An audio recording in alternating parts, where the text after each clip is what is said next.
విసిరేవాళ్ళు. విసిరేవాళ్ళు అంటే ఎవరు అనుకుంటున్నారు? పళ్ళు విసురుతూ ఉంటాయి. అంటే తింటా ఉంటే నాలుగుతో ఇటు నుంచి అటు ఇటు నుంచి అటు విసిరి అది మెత్తగా చేస్తూ ఉంటాయి. మీకు తెలుసా, మనకి విసురాళ్ళు ఉండేవి పాతకాలంలో. ఆ విసురాళ్ళలో ఆ పప్పు పోసి దాన్ని ఇట్లా తిప్పితే అవన్నీ పప్పు అయి బయటకు వచ్చేసేవి. అలాగే మనం ఏదైనా నోట్లో పెట్టినప్పుడు ఈ దంతాలు ఏం చేస్తాయి? ఈ విసురాళ్ళు దాన్ని మెత్తగా చేసినట్లుగా ఈ దంతాలు కూడా ఆహారాన్ని మెత్తగా చేస్తూ ఉంటాయి.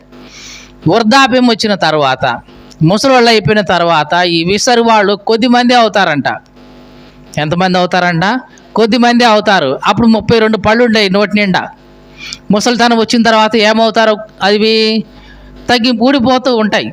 ఊడిపోయి కొద్దిమంది అవుతారు. అంటే పళ్ళు ఏమవుతాయి? కొద్దిగే ఉంటాయి. మరి పళ్ళు కొద్దిగే ఉన్నాయి కదా,